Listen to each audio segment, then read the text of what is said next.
9+ news నేను సంగీత. రాష్ట్ర రాజకీయాల్లో తీవ్ర దుమారం రేపుతున్న బండి భగీరథ్ పోక్సో కేసులో కీలక పరిణామం చోటు చేసుకుంది. తనపై నమోదైన కేసును కొట్టివేయాలని, అరెస్ట్ నుంచి రక్షణ కల్పించాలని కోరుతూ భగీరథ్ దాఖలు చేసిన ముందస్తు మధ్యంతర బెయిల్ పిటిషన్ పై ఇవాళ హైకోర్టు వేకేషన్ బెంచ్ లో వాడివేడిగా విచారణ జరిగింది. అమ్మాయి మేజర్ అని, ఇది రాజకీయ కుట్ర అని భగీరథ్ తరపు న్యాయవాది వాదించారు. పోలీసులు మాత్రం ఎంక్వైరీకి సహకరించకుండా భగీరథ్ పరారీలో ఉన్నారని ఆరోపిస్తున్నారు. ఇంతకీ హైకోర్టులో ఏం జరిగింది? తాజా పరిస్థితులపై మా ప్రతినిధి మరిన్ని వివరాలు అందిస్తారు. సుధాకర్, బండి భగీరథ్ మధ్యంతర బెయిల్ పిటిషన్ పై కోర్టులో వాదనలు ఎలా సాగాయి? థ్యాంక్ యూ సంగీత. బండి భగీరథ్ ముందస్తు మరియు మధ్యంతర బెయిల్ పై పిటిషన్ వేయడం జరిగింది. దీనికి సంబంధించి పూర్తి స్థాయిలో ఈ రోజు బెంచ్ పిటిషన్ లో, ఎందుకంటే కోర్టుకు హాలిడేస్ ఉన్నా కూడా 28 కేసులు ముందస్తు ఉన్నా కూడా ఈ యొక్క కేసు వాళ్ళు వాదించడం జరిగింది. అయినా కూడా ఈ అమ్మాయి మేజర్ కాదు, మైనర్ గా అని చెప్పి చూపించి పోస్కో కేసు పెట్టారంటూ భగీరథి తరఫున న్యాయవాది నిరంజన్ రెడ్డి కూడా వాదించడం జరిగింది. ఆధారాలు మొత్తం సమర్పించిన అడిగిన న్యాయమూర్తి రేపు నిర్ణయం ప్రకటిస్తామని చెప్పి హైకోర్టు చెప్పడంతో పాటు, అయితే ముందస్తుగా ఈ యొక్క బండి భగీరథిని అరెస్ట్ చేస్తారని చెప్పి ప్రమాదం ఉందని చెప్పేసి ఈ రోజే తీర్పు చెప్పాలని చెప్పేసి కూడా అభ్యర్థికి సంబంధించిన న్యాయవాది కూడా వాదించడం జరిగింది. దీంతో పాటు న్యాయమూర్తి పట్టించుకోకుండా వెళ్ళిపోయాడు. రేపు పబ్లిక్ ప్రాసిక్యూటర్ వాదన విన్న తర్వాత పిటిషన్ పై నిర్ణయం తీసుకుంటామని చెప్పేసి న్యాయమూర్తి కూడా చెప్పడం జరిగింది. దీనిపై బండి భగీరథిపై పోస్కో కేసు సంబంధించిన ముందస్తు బెయిల్ ఇవ్వాలని చెప్పేసి అభ్యర్థి ఈ నెల 12వ తారీఖు మంగళవారం నాడు హైకోర్టు ఫస్ట్ వెకేషన్ కోర్టులో భగీరథ్ తరఫున న్యాయవాది కూడా నవీన్ కుమార్ పిటిషన్ దాఖలు వేశారు. ఈ రోజు పిటిషన్ పైన విచారణ కూడా జరిగింది. కానీ న్యాయవాదులు మళ్ళీ రేపు తర్వాత ఏదైతే పబ్లిక్ ప్రాసిక్యూటర్ తర్వాత అతనితో పాటు, ఎందుకంటే సిట్టుకు సంబంధించిన వాళ్ళు కూడా అమ్మాయితో పాటు మరొక పూర్తి స్థాయిలో విచారించిన తర్వాతనే మొన్న గతంలో 2 రోజుల క్రితం విచారించి మళ్ళీ ఒకసారి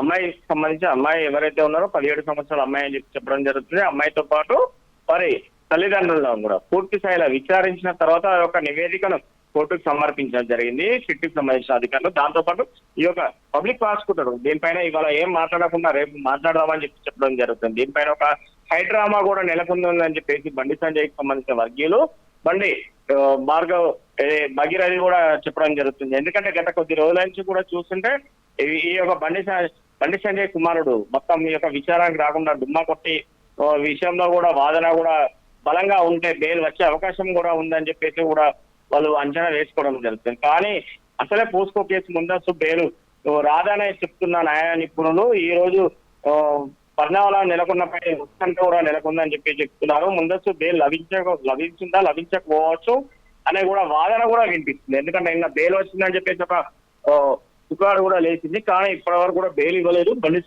బండి భగీరథ కూడా అతను ఈమెయిల్ ద్వారా ఉన్న ఒక లెటర్ రాసి పోలీస్ స్టేషన్ కు పంపించి పోలీస్ విచారణ కూడా సహకరిస్తా, నేను ఎలాంటి ఇబ్బందులు కూడా నాకు గుర్తు చేయకూడదు అని చెప్పేసి, నాకు తక్కువ టైం ఉంది, ఇంకా టైం కావాలని చెప్పి కోరడం జరిగింది. దీని ప్రకారం కూడా చూస్తే అయితే సుధాకర్, బెయిల్ పై ఎలాంటి నిర్ణయం రాకపోతే ఆయన్ని పోలీసులు అరెస్ట్ చేసే ఛాన్స్ ఏమైనా ఉందంటారా?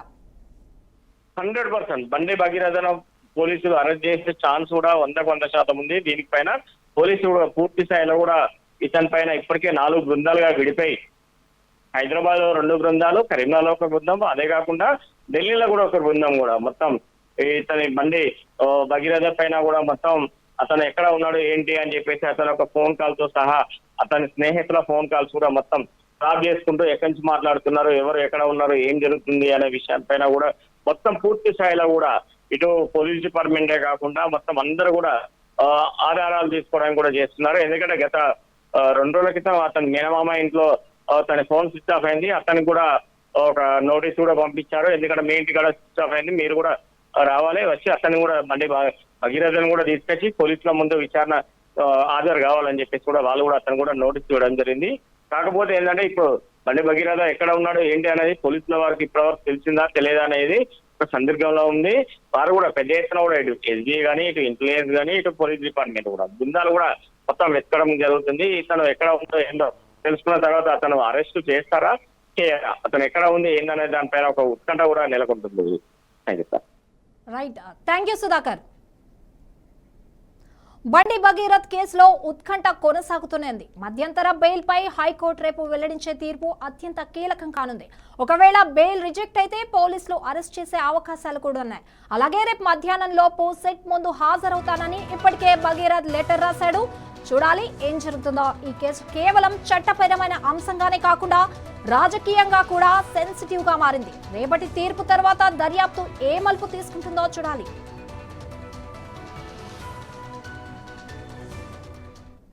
ఇవి ఇప్పటివరకు నా అప్డేట్స్. మరిన్ని అప్డేట్స్ కోసం చూస్తూనే ఉండండి 9+ న్యూస్.